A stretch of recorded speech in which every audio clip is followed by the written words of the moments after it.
Bem-vindos ao Harmonização Cerebral.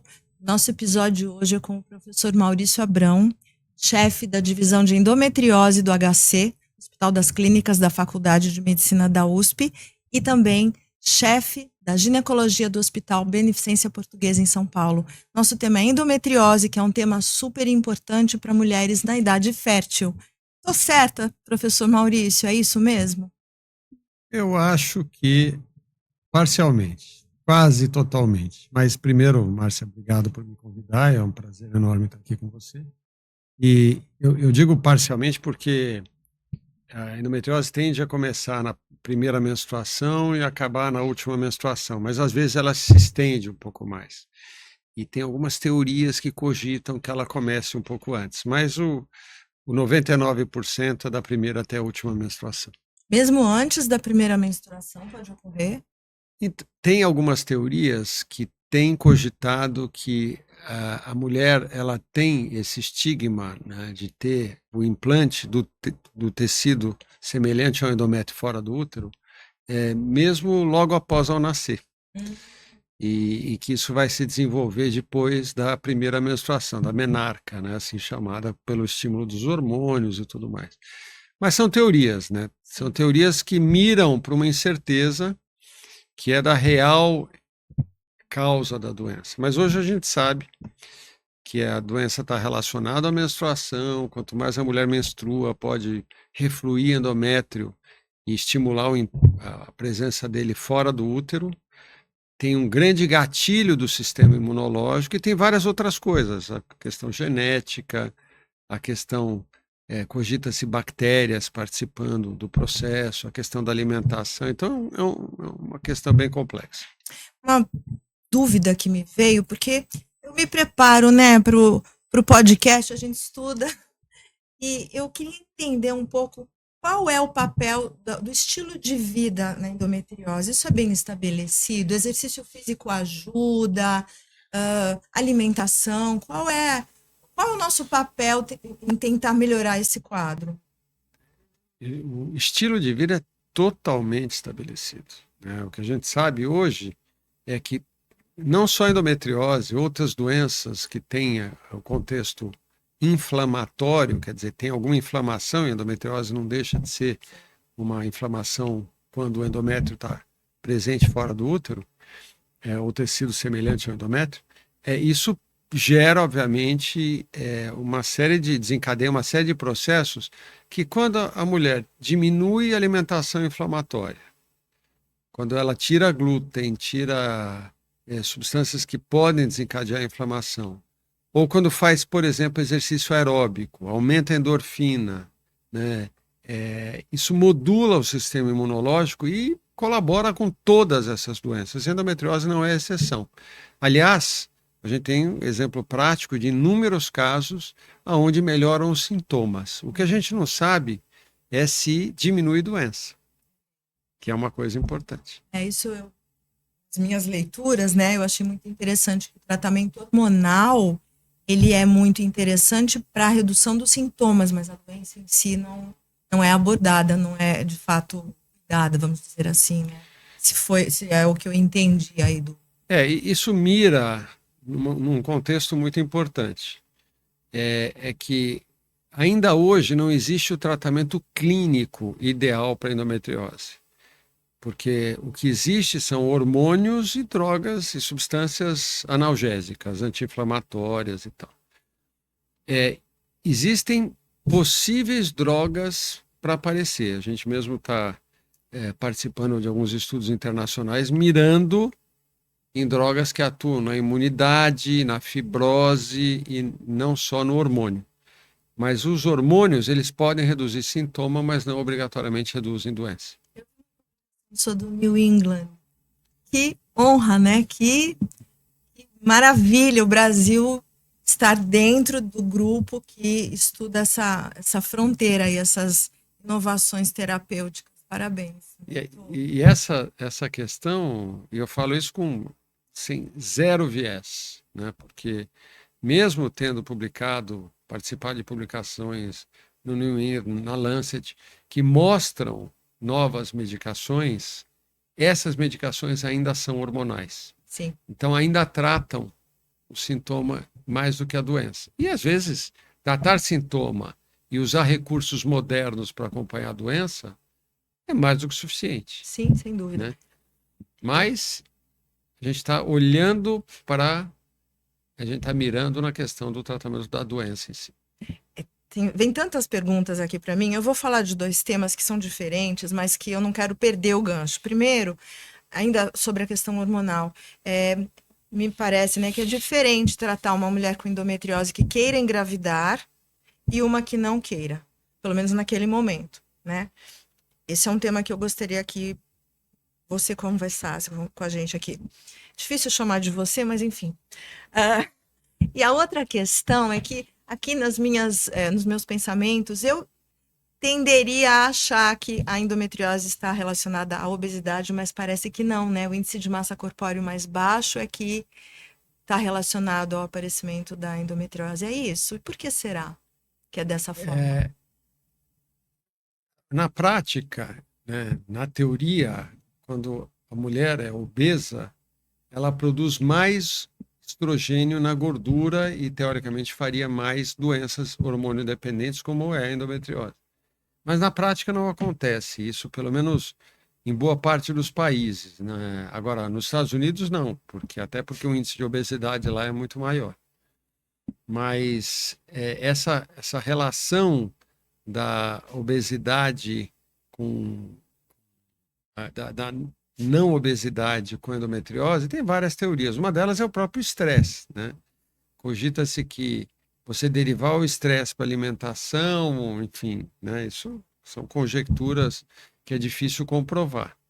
Mas é uma verdade, quer dizer, as mulheres que têm endometriose geralmente têm um índice de massa corpórea menor, né? Seja pelo estresse, seja pela dor, pela alimentação, pelo sofrimento, enfim. É curioso isso, né? Me parece talvez uma linha de pesquisa, tentar entender por que a endometriose, ainda que, né, sendo inflamatória, eu fico intrigada. Isso para mim, eu ia. Cogita-se, inclusive, que medicações para emagrecer podem até atuar positivamente na endometriose. Mas, enfim, é tudo conjectura, né? Na prática, é o que você falou, a gente tem muito por estudar ainda, por Sim. entender essa complexa e prevalente doença. Por quê? Porque muitas mulheres têm. Mais de 8 milhões de mulheres brasileiras têm endometriose, estima-se que mais de 180 milhões de mulheres no mundo possam ter endometriose. Então, enfim, a gente precisa dar um olhar bem dedicado para isso. E eu vi em algumas publicações de 6 a 10% das mulheres na idade fértil, né? Quer dizer, um número bem elevado. Talvez até mais, né? 10 a 15%, algumas publicações falam. Mas o fato é que é a principal causa de dor pélvica na mulher, é a principal causa de infertilidade feminina, então a gente tem que olhar para isso. É bastante. Isso nos remete à segunda pergunta sua. Então, exato, a questão do tratamento. A gente vê que tem os guidelines. O que é um guideline, para quem não sabe? Existem consensos, existem grupos de médicos que se reúnem para definir de que maneira tratar determinadas doenças e se estabelecem padrões de excelência. Estou errada? Certíssimo. Doutor Maurício, então, isso é mundial, né? Então, a gente adota maneiras de tratar determinadas doenças. Isso é um guideline, é como tratar determinadas doenças. E, num primeiro momento, o tratamento é clínico, né? Com anti-inflamatórios e também hormônios. E os hormônios acabam bloqueando a ovulação. Estou errada? De certa maneira? A maioria dos hormônios, sim. Por exemplo, um DIU de progesterona não bloqueia a ovulação, mas atua positivamente para a dor da endometriose. Mas a questão prática, Marcia, é que esses guidelines, eles são muito genéricos, né? A gente tem que... E a endometriose é uma doença que é multifacetada, ela tem muitas possibilidades. Você tem, por exemplo, endometriose profunda, endometriose ovariana, endometriose superficial, a doença que dá dor, a doença que gera infertilidade. Mas na prática, né, para ser simplista nesse raciocínio, a gente publicou um trabalho muito básico e muito bacana, E é mostrando que quem tem dor mais do que 7, de 0 a 10, diminui significativamente a qualidade de vida. É provar o óbvio, mas é provar um óbvio que cria critérios para a gente estabelecer linhas de corte. Então, toda vez que uma mulher tem sintomas importantes, mais do que 7 numa escala de 0 a 10, isso impacta a qualidade de vida. Então, sempre que existir uma dor importante e que o exame de imagem sugerir a presença da doença, o tratamento cirúrgico é uma grande sugestão, porque é um tratamento minimamente invasivo e que tende a ser o mais resolutivo possível, se for bem feito. E se for bem feito, significa se for feito por especialistas de verdade, não esses de Instagram, que tem aos montes por aí, e com bom método de imagem, que é esse que a gente desenvolveu aqui no Brasil, que vai nortear exatamente o que tem que ser feito. Agora, se a mulher não tem sintoma de dor e tem infertilidade, a gente até pode, mesmo sabendo que pode ter uma relação com o abortamento, sugerir um acompanhamento clínico para a mulher engravidar, e se não tiver gravidez depois de 6 meses a 1 ano, ou se a mulher não puder ir para uma técnica de reprodução assistida, tipo fertilização in vitro, ou se ela tiver alguma obstrução de intestino, de ureter, de via urinária, aí sim a cirurgia se impõe para este grupo populacional, ou cirurgia depois de 6 meses de tentativa clínica. Uma dúvida que me veio, eu acho que talvez todo mundo que está assistindo pode ter a mesma dúvida. Esse número 7 de dor é auto-atribuído. Então, como é que se define essa intensidade de dor? Tem a sua subjetividade, mas é um critério que quanto o sintoma sentido pela paciente impacta na vida. Uhum. Então a gente pergunta, olha, a pior dor que você tem é 10, né? E não ter dor é 0. Então, de 0 a 10, para você, entendendo que mais que 7 aumenta, gera um impacto na qualidade de vida, quanto que é a sua dor no momento pior? E ela vai contar para a gente. É bem interessante, a conversa vai acontecendo e as dúvidas surgem, né? Numa paciente com endometriose que acaba indo para uma fertilização in vitro, o índice de sucesso é mais baixo do que numa infertilidade não causada por endometriose? Existe esse dado? Existe. Existe, infelizmente ele tende a ser mais baixo, seja porque a reserva ovariana de quem tem endometriose geralmente é menor, seja porque em algumas situações a qualidade do óvulo e o meio, a implantação, né, e o meio do endométrio, por exemplo, ele é pior. Então é por isso que a gente tem que estar atentos a isso, né? E considerar várias questões que hoje a gente consegue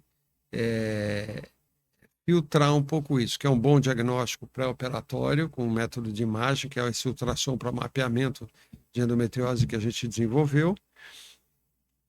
Pode ser um estudo da microbiota vaginal e endometrial, que pode ajudar também. Às vezes uma esteroscopia para ver o ambiente endometrial pode ser útil. E obviamente, os exames hormonais que mostram como está a reserva ovariana da paciente. Então, com isso, a gente constrói aí e alinha a expectativa com a paciente. Né? E esse alinhar a expectativa, ele é tudo para diminuir a tensão e melhorar o resultado. Com relação ao diagnóstico, já que a gente está falando de imagem e tudo mais, creio que seja clínico, né? Dor abdominal, dor pélvica, como foi comentado, mas o diagnóstico de certeza talvez seja o intraoperatório, é isso?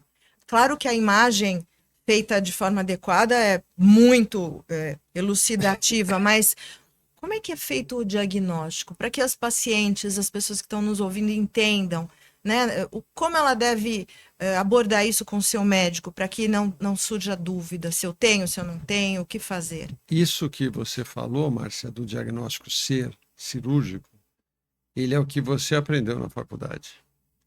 E é muito do que se ensina ainda erroneamente hoje. Que bom que a gente está falando disso, né?